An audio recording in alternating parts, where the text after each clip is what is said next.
Sometimes when you're preparing for worship, you realize that you don't have a reader.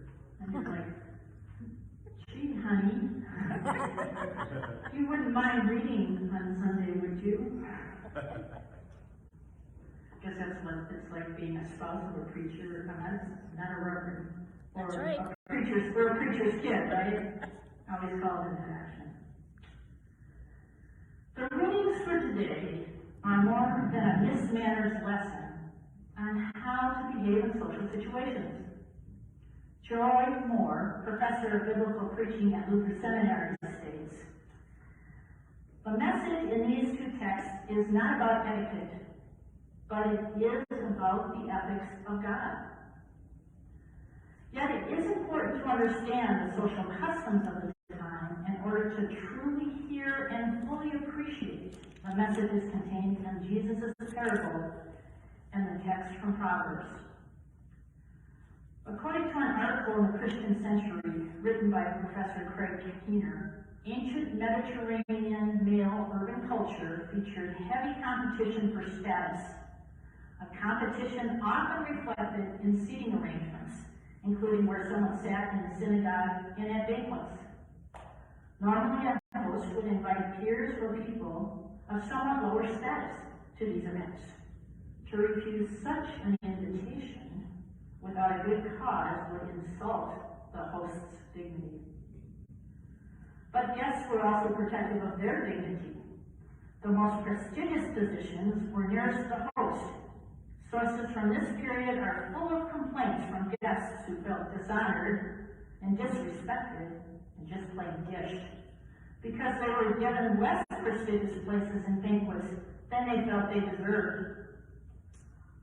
Although the complaints are most obvious in Roman sources, the Dead Sea Scrolls and other Jewish sources illustrate that seating people according to rank was a Jewish custom as well. In fact, the practice of seeking honor has been around for a long time. Do not stand in the place of the great, Proverbs warns, for it is better to be told, come up here, than it is to be put lower in the presence of a noble. Jewish sages had long urged humility, but people of status were more often moved by social mores and the congratulations offered by others. Ann Stewart, from Princeton Theological Seminary, also encourages us to look beyond the social advice contained in the text from Proverbs. These verses are part of a collection of proverbial sayings that offer practical advice to those who aspire to serve in a royal court. Their counsel is rather straightforward, advising the savvy courtier will not presumptuously seat himself higher than his station, but will wait to be summoned to a place of honor. This is directly from the manual of how to survive and thrive in a hierarchical system. Yet again, there is more here than meets the eye. The saying in Proverbs are an invitation to us to reflect upon the sacredness of every day. Proverbs draw attention to the ordinary moments that reveal our character. On one occasion, when Jesus was going to the house of the leader of the Pharisees to eat a meal on the Sabbath, they were watching him closely. Such close observation by the Pharisees brings to mind the lyrics of a song written by the Police in 1983 and currently used in a DuckDuckGo commercial. Every step you take, every move you make, I will be watching you. What were they watching for? They were watching Jesus to see what rule he was going to break today, or what custom he was going to challenge. Elizabeth Caldwell describes it this way. They are both curious and concerned about how Jesus is interpreting issues like who's acceptable at this table or that table, and what constitutes work on the Sabbath. And Jesus does not disappoint. On his way to dinner, he stops and heals a man on the Sabbath. When he arrives at dinner, he starts a conversation by asking the provocative question, is it lawful to heal on the Sabbath? During dinner, he called out his fellow guest's behavior of attempting to get the best seat at the table. And to top it all off, because he's not done yet, he gives unsolicited advice to his host about who he should invite to dinner and turns the social custom of repayment for an invitation on its head. Fast forward to modern times. So what has changed in the last 2,000 plus years? Well, unfortunately, many of the social and economic norms Jesus challenged still exist today. Even today, a person's economic and social status often determines what access they have to those in power. Your economic and social status determines what tables you're invited to sit at. Your economic and social status determines whether or not you are seen or heard.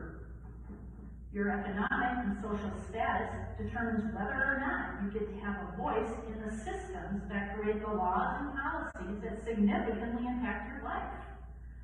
Economic and social status determines your access to the tables of quality health care, housing, education, childcare, transportation, and the availability of healthy food choices. And so, the wisdom found in Proverbs and the unsolicited advice from Jesus in the text from Luke is as relevant today as it was then. Jesus is asking us to speak truth to power. Today, Jesus is calling on us to rethink who we invite to our tables and how we go about inviting people to our tables. We need to ask ourselves, who are we inviting? Who are we welcoming to the table, and how are we welcoming them to the table? And just as important, who's missing from our table that should be asked? He is encouraging us to genuinely invite others in, not because we feel obligated to do so, or because it is to our advantage. He is asking us to turn away from being arrogant and to practice humility.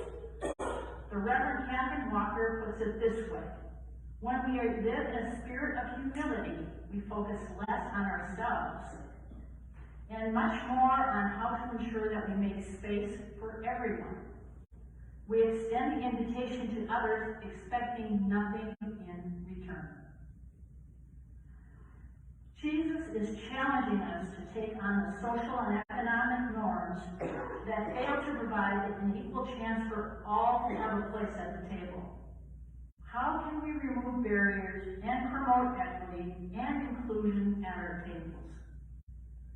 Jesus is inviting us to adapt, adopt, and live out the practice of radical hospitality. And that requires change. The term radical hospitality, by the way, if you Google it, there's like 130,000 hits you get, but the term radical hospitality can be defined as a practice of putting extraordinary effort and emphasis on making people feel welcome. This concept is often referred to as radical welcome and focuses on breaking down barriers that prevent people from participating in an effort, in a campaign, or in a community. Overcoming these barriers means accommodating things like scheduling, transportation, and child care needs, as well as addressing the verbal, environmental, and behavior actions that may result in participants with identities outside of the dominant culture of the effort feeling unwelcome. In our American individualistic culture, it is arguably a hard concept to put into action. It is not a natural default. And in our institutional settings, there are actually laws and rules which preclude radical hospitality. Ryan Dunn, an ordained deacon in the United Methodist Church, offers this view. We extend radical hospitality when we include people within a community without an expectation that they will fully conform to it. We may even concede some of our community identity in order to be more hospitable to those we welcome. Radical hospitality sends a message beyond, you're welcome to join us. It says, we see you and want to join you wherever you are. In short, radical hospitality doesn't just ask, do you want to be with us? Do you want to sit at my lunch table? It says, how can we be with you? It's an invitation with no strings attached.